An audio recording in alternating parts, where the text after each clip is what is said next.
You would. 3, 2, 1. Jim, what are you eating? What are you drinking? What's going on? Drinking water and homemade cookies. Ooh. And in the background here, I've got a Frozen dance going on. Oh, really? Bexley? Yeah. And Arlo's awake now, so we'll see how we go. So, Tim Drevman, who have we got as our guest today on the Sydney Royal Withdrawals series? Well, on Sydney Show Withdrawals, he's the youngest man ever to don the microphone in the rodeo arena in the history of the Sydney Royal Easter Show. It is the man himself from Gunnedah, Jake Smith. Welcome to Sydney Show Withdrawals. How are you, my friend? Good afternoon. Very, very well, thanks. Very well. Jake, I just wanted to start this. Could you just give us a little intro, like there's a cowboy in the chutes about to ride a bull? What would we normally hear?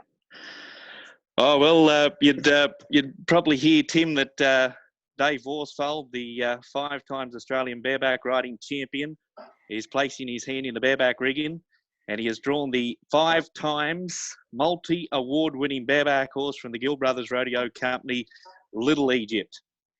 Oh, you're so good. I don't know about you, Lindsay, but I actually just got some goosebumps. Like, yeah, right. This is what we want. You caught me on the spot there, actually. But that's... When have I never not caught? I remember the first time, Jake, when we met and you came into the box and you sat down beside me and we put on the mic and I didn't give you any prep or preparation. I said, we'll just have a chat. And you said, on the microphone, and we've been that way ever since. It's how we roll, isn't it? Pretty well, yeah. There's no script to this.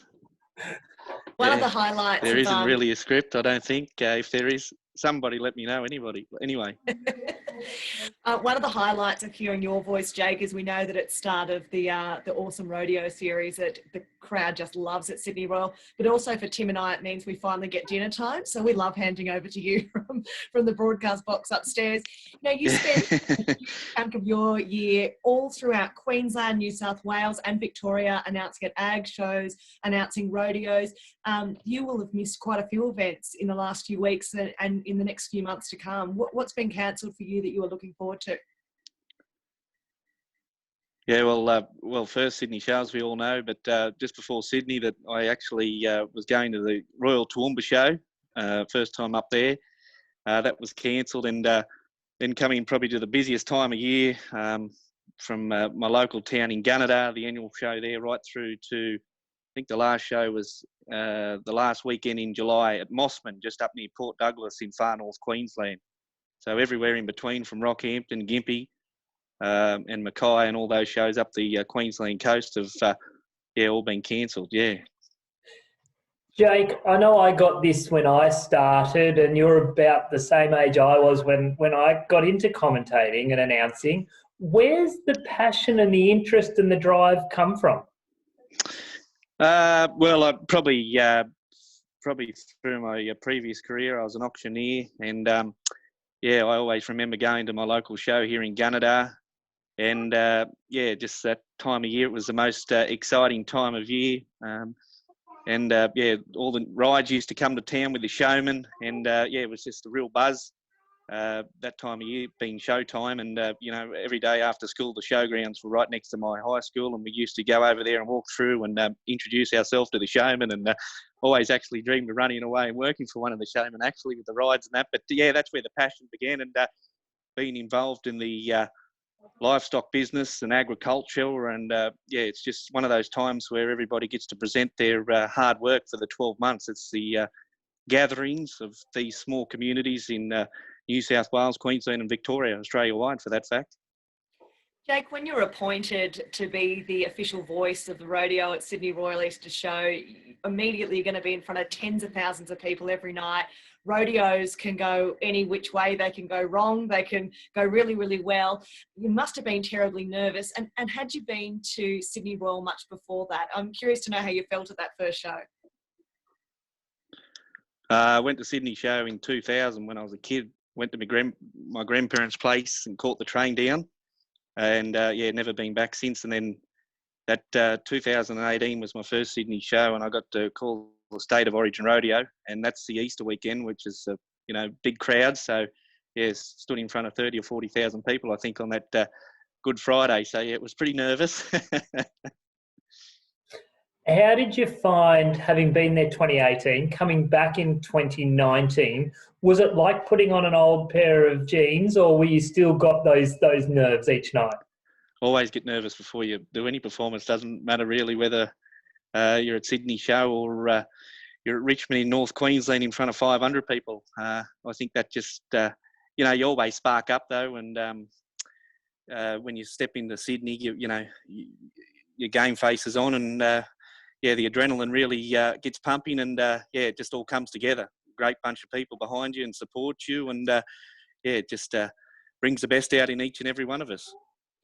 Well, Jake, just the same for Tim and I, for stewards, for judges, for competitors, Sydney Olympic Park becomes home for 12 days every year, and you sort of build new routines around what you do every day, what you eat, who you see. What are some of the Sydney Royal routines that you're missing out on this year? Probably having a Dagwood dog, actually.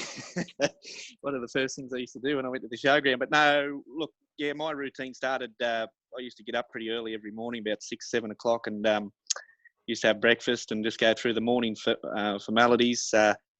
Always the judges' sheets that I used to get in the rodeo each night, I'd always have a glance over them that morning, and then about 12 o'clock the draws used to be done. Sometimes there was a meeting at around about 11 o'clock with the officials of the rodeo, and then I'd grab my draws and head back to the hotel, and just gather information, and just put everything together. And then about 4 o'clock usually I'd make my way back down to down into the dressing rooms, and always used to have a meeting with Denny Halstead, who was the entertainer of the rodeo, or has been since 2017, the Canadian entertainer.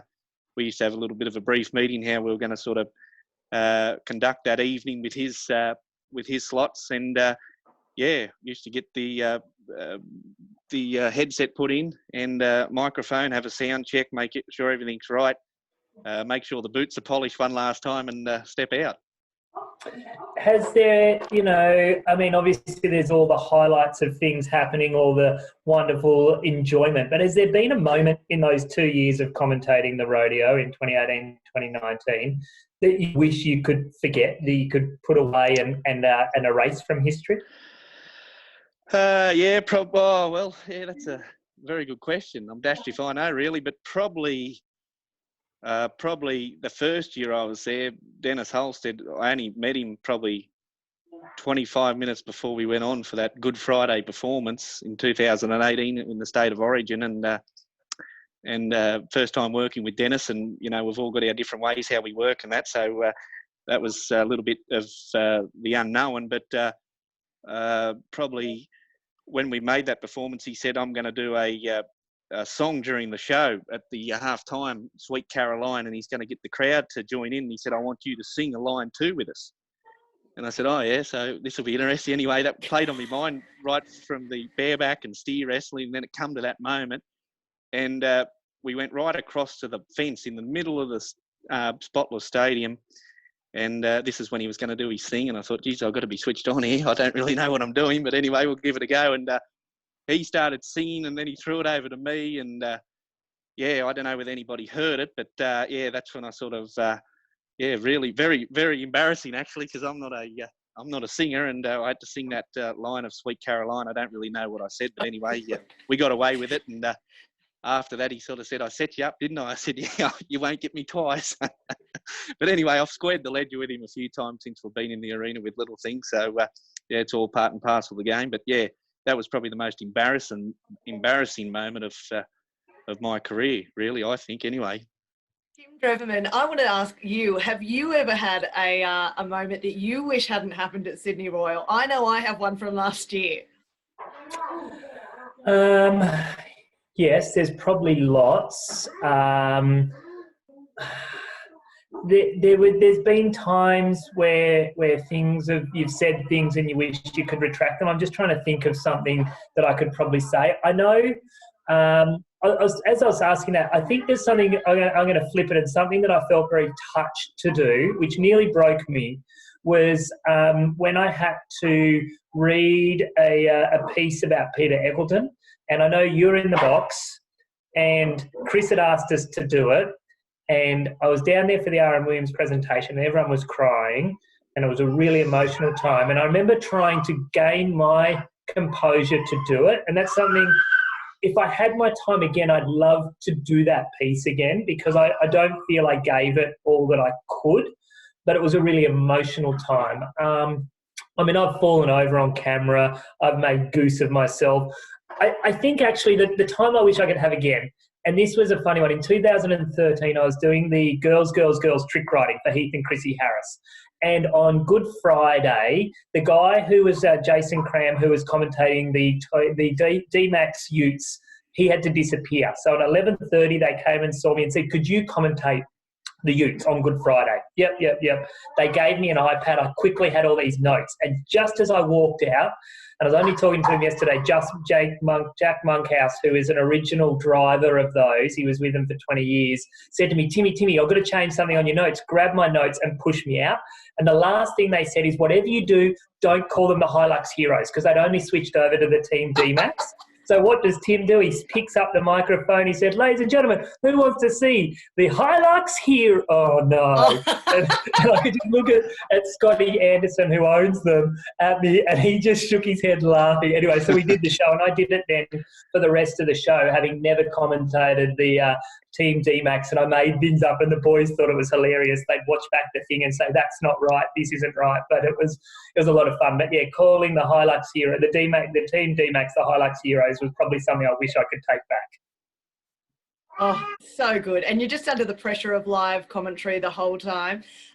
Jake, I'm curious to know, is there a person that is so quintessentially Sydney Royal that they deserve a shout out on this program? Yes, there is, Lindsay. Sorry, I just had a phone call in.